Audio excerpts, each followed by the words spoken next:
Sir, বলেছিলেন ফ্যাক্টরিটা দেখতে যাবেন? হ্যাঁ।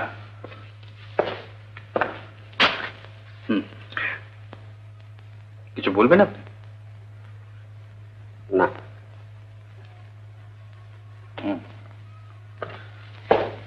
That Bosch must be taught a good lesson. That sneaking devil. অতগুলো ফাইলপত্র সে প্রতিমের গাড়িতে তুলে দিল? আগে হ্যাঁ স্যার, আর সেই সঙ্গে পুরনো কয়েকটা লেজার বইও ছিল। আপনি কি করছেন? নাকে তেল দিয়ে ঘুমোচ্ছিলেন? আগে না স্যার। ওয়াটলেস। আমি বুঝতে পারছি আপনাদের কাউকে দিয়ে কিচ্ছু করা যাবে না। যা করতে আমাকে করতে হবে। ফ্যাক্টরিতে যায় বলছিল না? আগে হ্যাঁ স্যার।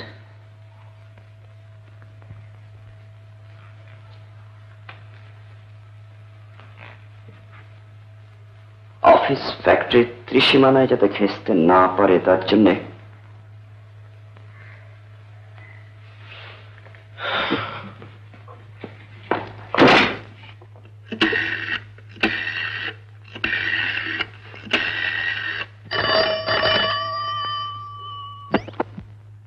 বার্লিংটন ফ্যাক্টরি ক্ষেত্রে নাইট শিফটে কাজ করছে না? হ্যাঁ, ওকে এক্ষুনি পাঠিয়ে দিন, এক্ষুনি।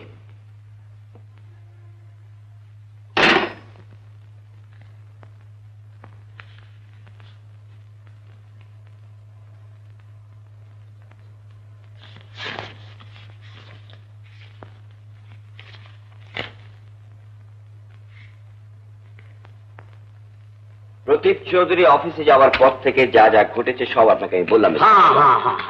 এখন ইমিডিয়েটলি যদি প্রদীপের অফিসে আসা বন্ধ না করা যায় তাহলে আমার আপনি কিছু ভাববেন না মিস্টার বনার্জি, আপনি কিচ্ছু চিন্তা করবেন না।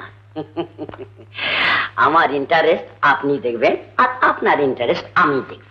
আর এই লেনদেন নিয়েই তো বিজনেস চলে, বলেন হ্যাঁ কি না?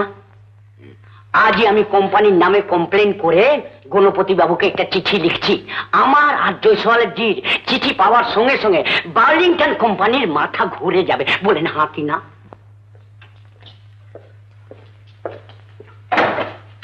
গোসালাম তো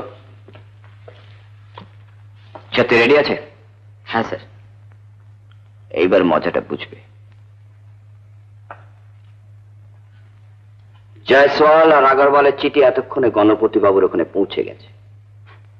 ফ্যাক্টরিতেও গোলমাল শুরু হলো বলে বাবুর অফিস ফ্যাক্টরি করা আমি খুঁজাচ্ছি। চলো আমি যাচ্ছি, এদিকটা একটু দেখো। আচ্ছা স্যার।